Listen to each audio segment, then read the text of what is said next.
Universal news के तमाम viewers को मेरा आदाब। हमारे स्पेशल एपिसोड दहेज एक नालत है जारी है और इसी सिलसिले में, इसी कड़ी में जो आज मेरे मेहमान मुझसे जुड़ेंगे किसी भी तारुफ के मोहताज नहीं है, और अगर एजुकेशन के हवाले से बात करी जाए तो आपकी खिदमत को कोई फरामोश नहीं कर सकता। मेरे खास मेहमान हैं आज के असरार कुरैशी साहब, और दूसरी तरफ मेरे दूसरे मेहमान होंगे आज समी पप्पन कुरैशी जो सोशल एक्टिविस्ट हैं।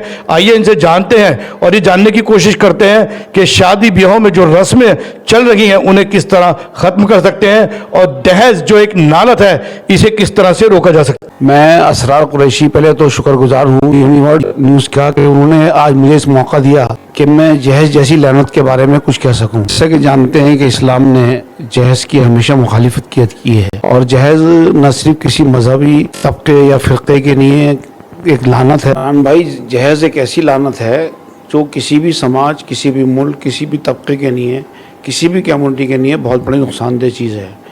क्योंकि अल्लाह ने बेटी को एक रहमत बनाया है, और वो बेटी के लिए बहुत सी बेटियां हमारी इस वजह से शादी से रह जाती हैं कि उनके माँ बाप के पास उतना पैसा नहीं होता कि वो जहेज दे सकें। और जहेज एक समाजी लानत भी है, इसलिए इतनी बड़ी लानत है कि इससे पूरे ख़ानदान तबाह हो जाते हैं।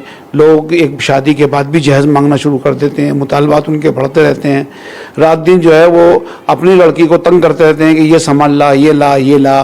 तो न सिर्फ वो जहेज देकर एक बड़ी जुल्म हो जाता है, बल्कि लड़की के एक मुस्तकिल, लड़की की ज़िंदगी के अंदर जो सुकून और चैन होना चाहिए शादी के बाद, वो एक जहेज की लानत बाद तक चलती रहती है। तो जहेज का खात्मा पूरे समाज से होना चाहिए, चाहे वो हिंदू समाज हो, मुसलमान समाज हो। एक लड़की का एक माँ बाप अगर मालदार हैं वो अपनी बच्ची को बहुत कुछ दे सकते हैं, आप दीजिए, लेकिन खामोशी से दीजिए, कुल मचाकर आपने दीजिए। आपकी बच्ची है, उसका उतना विरासत में हक़ है जितना लड़के का भी है। इस्लाम ने लड़कियों को भी विरासत में हक़ दिया है, उनका हिस्सा दिया है। जहेज की शक्ल के अंदर लोग देके उनका विरासत का हिस्सा ख़त्म कर देते हैं। और इस बिरादरियों के अंदर जो हमारा हिंदुस्तान बिरादरियों का देश है, हिंदुस्तान एक बहुत बड़ा गुलदस्ता भी है हमारा, इसमें सब बिरादरियाँ रहती हैं, सारी कम्युनिटी रहती हैं। मुस्तकिल जहेज की लानत को ख़त्म करना चाहिए, और ये उसूल बनना चाहिए। आप अपनी बेटी को कुछ भी दीजिए, खामोशी से दीजिए, आप ज़िंदगी भर उसे देते रहिए, लेकिन आप उसकी नुमाइश करते हैं, आप उसकी शो करते हैं। बहुत सारी तहरीकें हिंदुस्तान के अंदर उठती रहती हैं, बहुत सारी बिरादरियाँ, हमारी कुरैश बिरादरी भी बहुत सारी तहरीक चलती है कि जहेज नहीं होना चाहिए, लेकिन आप देखते हैं कि कितनी कितनी बड़ी शादियाँ करते हैं लोग, नुमाइश करते हैं, जिससे क्या होता है कि गरीब बच्चों की शादी नहीं हो पाती। देखा गया है कि लोग नुमाइश के तौर पर कि भाई फ़ला अमीर आदमी के यहाँ शादी है, चलो आज वहाँ खाएँगे, बहुत सारे लोग फ़ला के शादी हैं वहाँ खाएँगे, इस तरह जो उस शादियों में शिरकत करते हैं बग़ैर इन्विटेशन के जाते हैं, मैं समझता हूँ वो जो है गुनाह कर रहे हैं और एक हराम खा रहे हैं।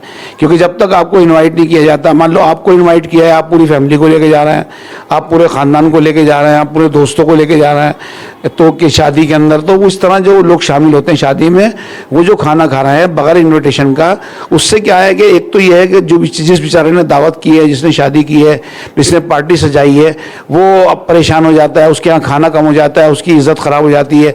और दूसरी बात यह है जो लोग ऐसी पार्टियों में शिरकत करते हैं उनको शिरकत नहीं करनी चाहिए, सभी परहेज करना चाहिए। यूनिवर्सल न्यूज़ का दिल से शुक्रगुजार हूँ कि उन्होंने मुझे मौका दिया। लोग बाग डिमांड करते हैं कि ये हमें दहेज दो, ये गाड़ी दो, शादी करेंगे, आजकल ये रस्म बन गई है। ये जो असरार कुरैशी ने जो बात की है दावत की, मैं इस बात से एग्री हूँ और मैं मानता हूँ असरार कुरैशी की बात को। और लेकिन ये जो बड़ी बड़ी शादियों में जो लोग बाग जाते हैं और वेटरों को 500-500 रुपये दे के अपनी तरफ रोक लेते हैं, जो वेटर दूसरे की तरफ ध्यान नहीं दे पाता, तो उनसे भी मेरी अपील है कि आप जो है इस तरह की वारदात ना करें और हरकत ना करें कि दूसरे भी लोगों को प्रोग्राम ख़राब करते हो आप। तो ये है कि थोड़ा सा ये है दूसरे की इज्जत को जो है बचाने की कोशिश करें। तो ये दूसरे की इज्जत होती है, इज्जत के साथ खिलवाड़ नहीं होना चाहिए किसी की भी। तो अभी आपने असरार कुरैशी साहब को सुना, अभी आपने समी पप्पन को सुना, बहुत अच्छी बात बताई गई। और एक बात निकल कर आई है दहेज की। जी हाँ, दहेज एक नालत है, और ये नालत जो है ये जब भी ख़त्म होगी समाज से, जब हम सब मिलजुल के इस पे काम करेंगे। देखिए, जितने अमीर लोग हैं, उन जितने सरमाएदार हैं, उनसे एक बात कही गई है कि आप अगर अपनी बेटी को कुछ देना चाहते हैं तो आप उसकी नुमाइश ना करें, बल्कि इस तरीके से दें कि किसी को पता ना चले कि आपने अपनी बच्ची को क्या दिया है। आप दहेज सजाते हैं इसका नतीजा समाज के अंदर इसका इफेक्ट बहुत गलत पड़ता है। दूसरी बात, एक बहुत अहम मुद्दा उठाया गया है, शादी ब्याह में अक्सर देखा जाता है कि एक का इनविटेशन होता है, 10-10 लोग जा रहे हैं, एक फैशन बना लिया है। ये फैशन नहीं, ये बगैरती है, ये किसी की इज्जत के साथ सीधा सीधा खिलवाड़ है। वहीं समीप पप्पा ने एक अच्छी बात बताई है, एक अजीब मामला देखने को मिलता है। बहुत से लोग एक बेगैरती का सबूत दे रहे हैं, और बेगैरती भी ऐसी वैसी नहीं, बहुत शर्मनाक। शादियों में जाते हैं, टेबल पे बैठ जाते हैं और किसी भी वेटर को 500 रुपये दे देते हैं। उसके बाद वो वेटर ये भूल जाता है किसकी शादी है, किसकी बारात है। वो टेबल पर हजारों रुपए का लाके खाना रख देता है। इससे क्या होता है, इससे खाना बहुत ज़्यादा वेस्ट होता है। ऐसे वो तमाम लोग जो ये हरकतें कर रहे हैं, हमारा चैनल देख रहे हैं, तो आपको शर्म आनी चाहिए, आप ऐसे काम ना करें। इसी के साथ मैं आपसे इजाज़त लेता हूँ। यूनिवर्ल्ड न्यूज़ ब्यूरो, कुरैश नगर, दिल्ली।